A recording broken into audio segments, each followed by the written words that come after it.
This is World Report. Good morning, I'm John.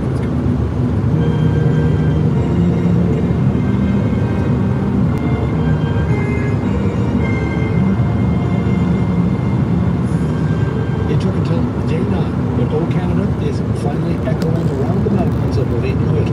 Mikhail Kingsbury has won the country's first gold medal at the Games. Kingsbury took the top spot this morning in the Olympic debut of men's dual moguls. The 33-year-old from Dumontin, Quebec, defeated his longtime rival Akuma Horishima in the final. It's the 5th Olympic medal of Kingsbury's career and his second in Italy. He now stands alone as the most decorated freestyle skier in history with 2 gold and 3 silver medals. The victory brings Canada's total to 9 medals, including 3 silver and 5 golds. Ottawa is launching its largest trade mission to Mexico in history today. More than 370 delegates are arriving in Mexico City to hedge against trade uncertainty with the U.S. Among them, Chad Weston, CEO of Peterborough. He says Mexico is now a key part of his global strategy. We are all living in trade uncertainty, I think, right now. We are looking to expand and balance our global portfolio of customers. Trade Minister is leading the mission, which he calls the most significant in Canadian history. U.S. Secretary of State Marco Rubio will be in Central Europe today for high-level talks with 2 of Donald Trump's most vocal supporters. They're spending the weekend trying to reassure allies in Munich. Rubio is visiting Slovakia and Hungary to discuss energy security and NATO commitments. The trip being watched closely, particularly in Hungary, where Prime Minister Viktor Orban is facing a tough re-election battle in April. Julia Chapman reports. After providing some reassurance to European partners in Munich, Marco Rubio heads to Slovakia and Hungary. Its leaders are Donald Trump's closest ideological allies in Europe. They often clash with other European counterparts, particularly over their ties with Russia. The State Department says energy and NATO commitments are on the agenda. Rubio's first stop is Bratislava, where he'll meet Prime Minister Robert Fico. Slovakia's leader traveled to Florida to see President Trump last month. But the two diverge on defense spending, with Fico resisting U.S. calls for an increase. Fico also criticized America's actions in Venezuela last month. In Hungary, Rubio's visit comes at a pivotal moment. The country will hold elections in April. Prime Minister Viktor Orban is trailing in the polls, but he's received an endorsement from Donald Trump. The U.S. president calls him a true friend, a fighter, and a winner. The two share many values, including a tough stance on immigration. Ahead of his visit, Rubio was asked whether he was visiting Hungary to give Orban a boost with voters. Well, the president said he's very supportive of it, and so are we. Both Slovakia and Hungary continue to buy energy from Moscow. The White House gave Budapest a 1-year exemption from sanctions. Rubio says that will be discussed, and he'll talk to both leaders about what needs to be done. Julia Chapman, CBC News, London. The precarious ceasefire in Gaza has been brought together overnight. At least 9 people are dead after Israeli airstrikes hit both the north and south of the enclave. Meanwhile, across Israel, thousands of people turned out in protests to demand more transparency from the government. They're calling for an independent inquiry into the events of October 7th. The CBC's Cameron McIntosh is in Jerusalem. Cameron, let's start with the airstrikes. What can you tell us? It appears to be 2 separate strikes, one in the south and one in the north. Up to 6 people were killed in a strike that hit a tent city near Han Yunis. Another 4 were killed in a strike near Jabalia in the northern Gaza Strip. Now, the IDF has not commented, but did say last night that 5 gunmen approached Israeli forces on the Israeli side of the Yellow Line, which is a critical point in the ceasefire. Enforcing it will be a central issue in Washington this week when President Trump's Board of Peace meets for the first time. Indonesia says it's ready to send up to 8,000 troops in a non-combat role. Cam, there were also protests across Israel last night. What were those citizens demanding? Thousands turned out demanding an independent state inquiry into what the government knew about the October 7th attacks. Now, there have long been questions about why the military didn't seem prepared. Last week, the government moved to remove the word massacre from a bill commemorating the attacks, which left more than 1,200 people dead, with another 250 taken hostage. Now, many accuse the government facility. The government says Israel's forces brought the fight on October 7th. To describe it as a massacre would basically amount to self-victimization. At home, this is a growing issue for Netanyahu. With some evidence, the government and military had intelligence of the 2023 attacks as early as 2018, but didn't act on it. John? CBC's Cameron McIntosh in Jerusalem. Thanks, Cameron. The woman who became a global symbol for survivors of sexual violence is reclaiming her voice. Giselle Pelicot has released a new memoir chronicling the decade her husband spent drugging her and recruiting strangers to assault her in their home. It's her first major account since the historic trial that saw dozens of men convicted. In a Canadian broadcast exclusive, she speaks with the Sunday magazine host, Mia Chadapel. 2 years after the world first met Giselle Pelicot, the 73-year-old is now trying to return to normalcy. Aujourd'hui, je vais mieux. Today, I'm doing better. The trial helped me look inward, to take stock, and now I'm trying to build myself back up from these wounds. The ruins of a decade of sexual assault at the hands of her husband of 50 years and by at least 50 strangers who came to the couple's home after Giselle was unknowingly drugged and assaulted her while Dominique Pelicot recorded. Giselle was only made aware of what had happened to her when police showed her images of her being sexually violated. Quand je découvre les deux premières photos que me montre le repéré, when I see the first two photos that Lieutenant Harris shows me, I don't recognize myself. I think, who's this woman? It was like being hit by a Beyond, to let others who have been sexually assaulted know that they too needn't feel shame. Je serai toujours là pour être à l'écoute des femmes si elles le souhaitent. I'll always be there for women, to listen to them if they need one, to give them strength, to encourage them to go all the way if they're going to press charges. I think there are a lot of victims who still don't dare because they're scared or they have doubts. But I also aspire to a peaceful life and to take advantage of the years I have left, to travel, to have a totally normal life like I had before. Mia Chadapel, CBC News, Paris. And you can hear Pia's full interview with Giselle Pelicot on the Sunday magazine coming up 9 a.m. right after World Report, and you can watch highlights.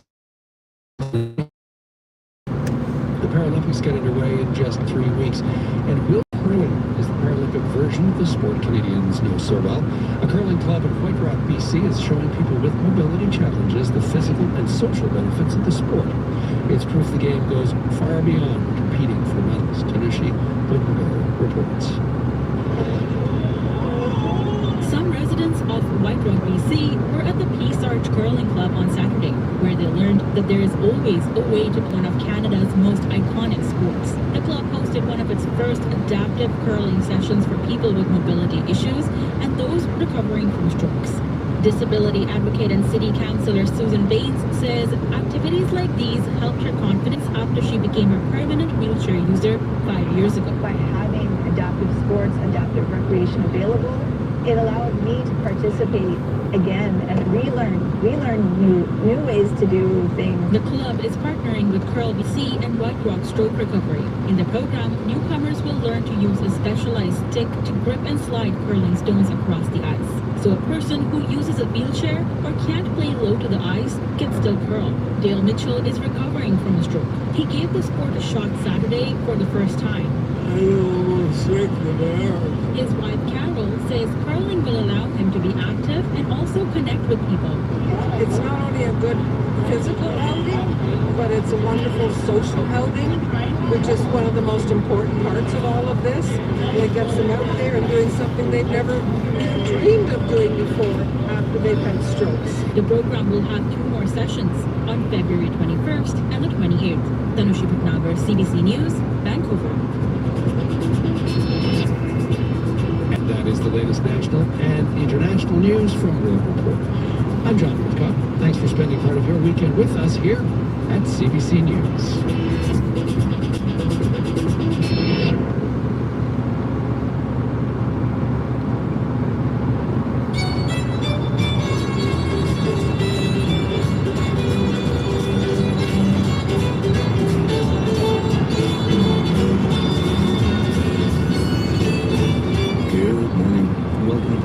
Weekend Mornings here on CBC Radio 1 for Sunday. It is February 15th.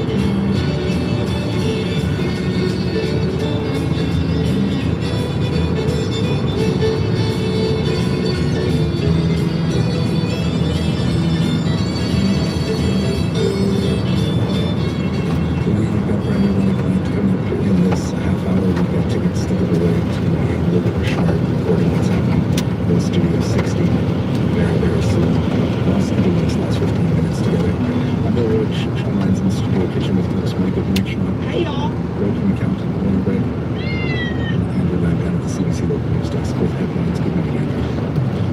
New Brunswick is looking at creating a new electronic medical record system for doctors. PEI athletes from the Maritimes have gathered for an annual para ice hockey tournament in Charlottetown. And New Brunswick Olympic skater Courtney from Moncton skates tomorrow in the quarterfinals of the 1,000-meter short track event. Good morning, Victor. Not the brightest of sunrises, but quite nice. It's the day of the week. Yeah, we do have flurries in the forecast across the Maritimes and wind chill this morning between -6 and -18 in the region. Very good, thank you. And just wonderful details at 8:30. The race for cold spot in the Maritimes continues. Both spots have got 1 degree. Still, the usual cold spot is sitting at -14 for at the moment. The new contender, Cape Breton Northeast Marguerite, it's a tie. -14.4 there as well. If you want to find the hot spot, you're going to have to head to Sable Island for that. It is 1.3 degrees. Speaking of Sable Island, Brandon Music from Lenny Collette. The latest single from his Shelter from the Storms on Sable Island Horses. He leads the way at Music PEI Awards in March. Nominated for 5 of them, tied with Logan Richard. I'm going to tell you about in a few moments. Tickets away to see Logan Richard. After we hear Sable Island Horses, Lenny Collette on Soundtrack to Your Breakfast. Of the Sable Island horses, they wander over sands like spirits from another time, banished from their lands. Hear the echo.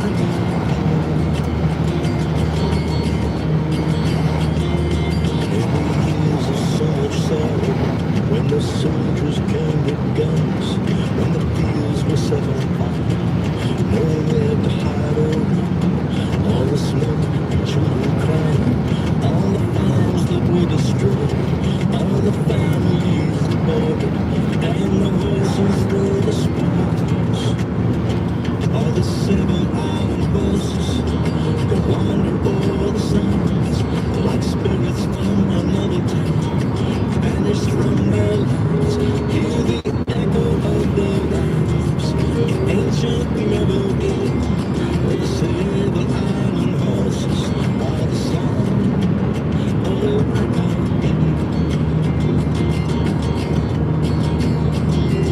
to an isolated island on an unforgiving sea. The horses there were taken to be sold eventually. No protection from the north winds or the cruel and wicked storms. No comfort from the master's voice, abandoned there alone. All the Sable Island horses, they wander over the sands like spirits from another time, vanished from their lands. Hear the echo of their lives, an ancient melody. Of the Sable Island horses are the song. Alligator on the shore to the rhythm of the tides. The Sable Island horses in the struggle to survive, like songs their ancestors heard out worldwide in the fields. The Sable Island horses will forever be free.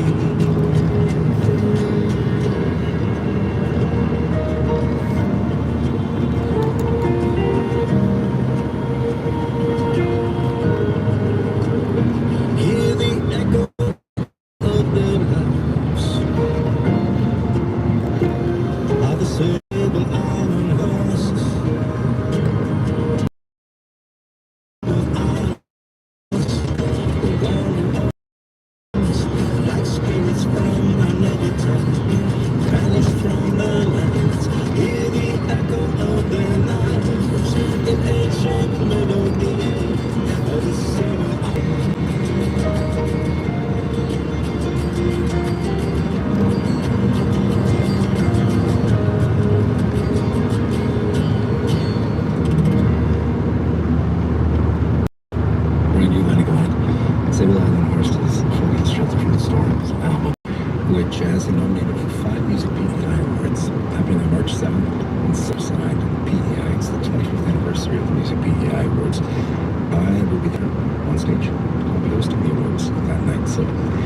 going? Stop by and say hi.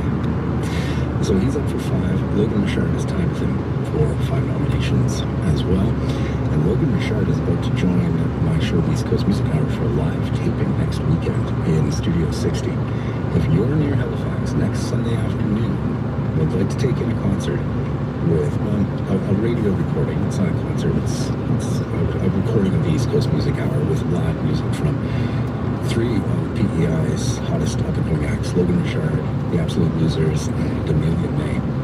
If you'd like to be there, I've got 2 pairs of tickets that I can give away today. You got to email me. Ready with the pen? Or maybe you've got the email open already. WKND@cbc.ca.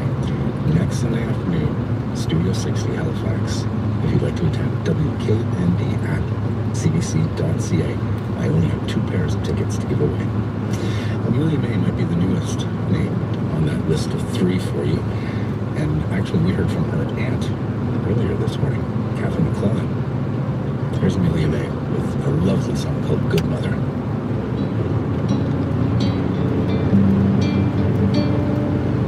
She's a good mother, knows what good mothers do. She's holding it together by the strings of her shoes, and by next year she'll be all worn out and crying. Too tough, tired of trying. Parts of herself dying, and the pain just lies right there, right in the middle of this.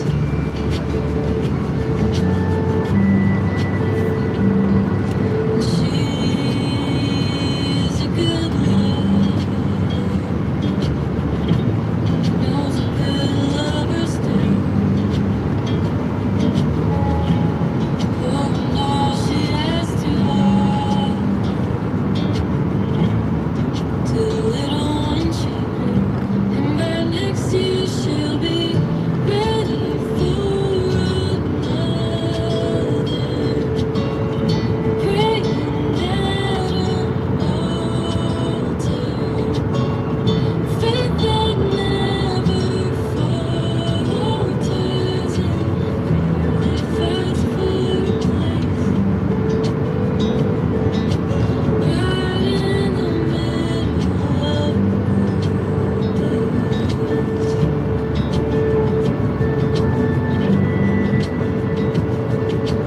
She's only one person, hanging the curtains on her own, healing the hurting and making it right. And by next year she'll be walking on new waters, feeling no one caught her. Put your money on her and put your pennies away. She's gonna set it straight.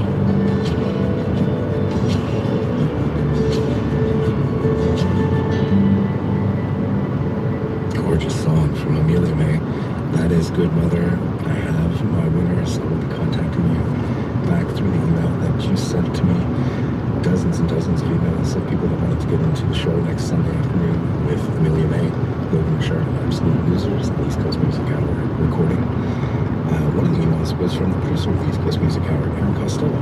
It says, we're going to give away 2 pairs again tomorrow. So you'll have to come back for the Monday edition, special holiday edition, or weekend mornings tomorrow. We've heard Amelia May. How about Logan Richard? As our Sunday morning get up and go song. We'll get some Absolute Losers in tomorrow. Lovely to see you today. Thanks for spending part of your Sunday with us. I'm Bill Roach, this from the cat. That's Greg from the cat. Do us a favor, get out there and have a wonderful day. Here's Logan Richard with Rolodex, your Sunday morning get up and go song.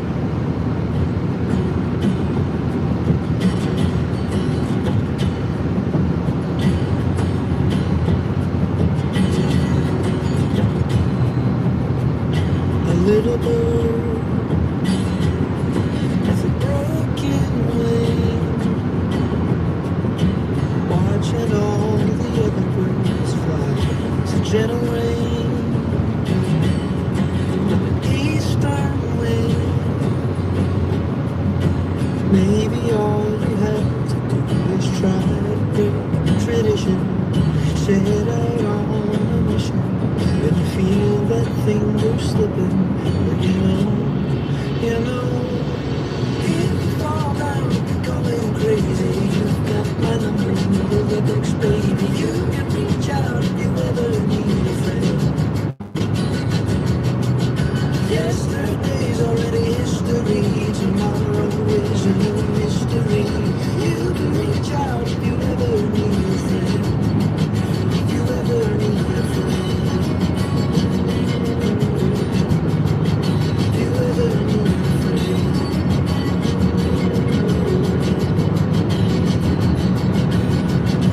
Quiet boy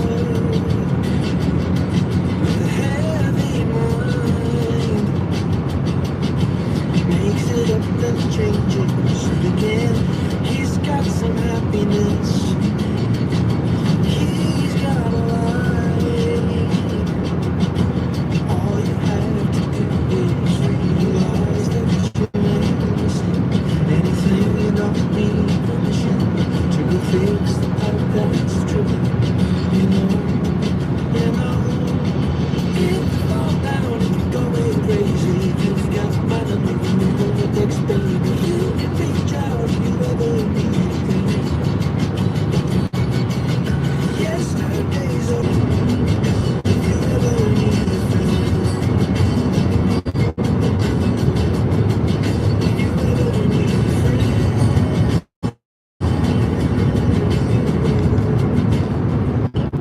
And not that there was many on the motor, and at the end of the day, they still square up and tie for a goal. But no, at the end of the day, he's just so strong mentally. He adapts very well. He's good at just playing his environment, so whoever he's going to face, however the conditions are. And in a course like Livigno, where they've actually spent the entire week skiing that course, and there's not gonna be any other ending than that one we saw today. I don't think so. And it was so, I think that final was just so predictable with Japan's Ikuma Morishima racing against. It might be a day to reflect as medal chances pass them by once again.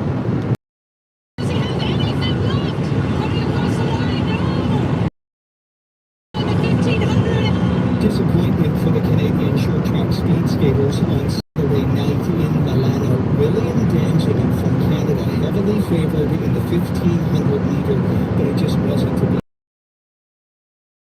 position for much of the race. But contact with the Korean skater left trying to catch up, and he just couldn't make it. Fellow countryman Stephen Dubois following early in the race after it in our interview.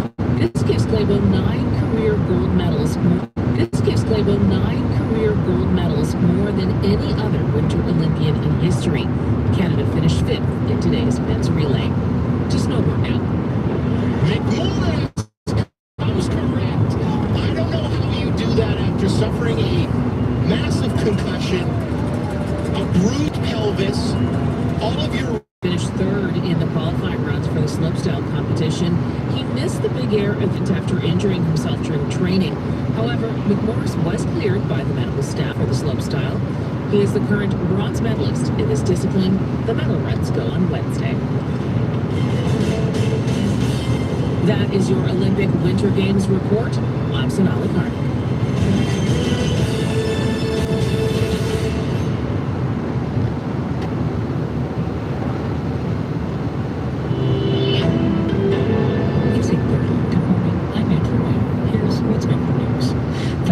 Protesters took to the streets of Halifax this weekend. They were marching in support of the people of Iran and against the country's current regime.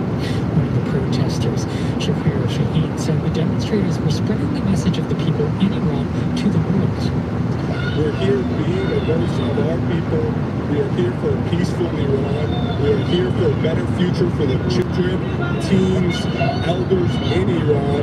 All we want is a voice to be heard. Protests have also been held in other parts of Canada. In Toronto yesterday, an estimated 350,000 people marched. Iran is currently under an internet blackout imposed by its own government. People around the world are calling for more Western involvement in the current crisis in the country. In Nova Scotia, snowmobilers are hitting the trails in what's been a terrific winter for the sport, and as CBC's Luke Ender reports, safety is top of mind for many. We haven't had this kind of snow in over 6 years. Gordon Ryan is president of the Sutherland's Lake Trail Grooming Association. There was up to 250 centimeters of snowfall in the heart of the Comical Mountains in December and January, according to Environment Canada. Ryan says the Winter Wallop has been welcomed by a growing membership of the club. The group, founded in 1993, was inducted into the International Snowmobile Hall of Fame in Wisconsin last year. We realize that it's not all that different anywhere. We're all achieving for the same goal, have a safe trails, a family can get out and enjoy the day and just have a good time. The Snowmobile Association of Nova Scotia encourages DNR and RCMP to patrol trails. RCMP Staff Sergeant Mark Rose says officers educate on legislation and enforce impaired driving laws. So you take this heavy object moving at fast speed on a small trail, it can do a lot of damage and cause a lot of harm. Ryan says while there is no speed limit, caution is encouraged on the winding trails, but he adds top speed remains the goal during radar runs on the frozen lake. Luke Ender, CBC News, Sutherland's Lake. Finally, a group of friends in New Brunswick is trying to get a statue of Canadian music icon Stompin' Tom Connors to the St. John waterfront. Connors was born in the city. After sending a letter to get approval to present their idea to councillors, the city approved that request. The group will present the proposal to councillors later this month. And that's your CBC News this hour. For news anytime, visit cbc.ca/news.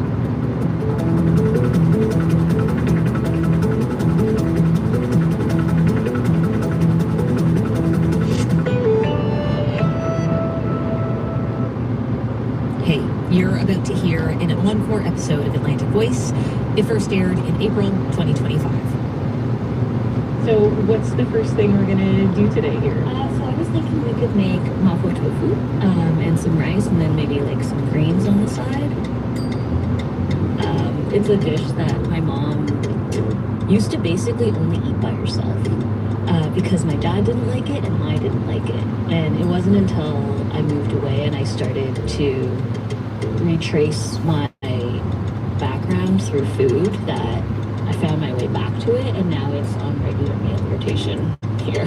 Let's see. Okay, I'm gonna just get the here we're talking about here is Christine Wu's kitchen.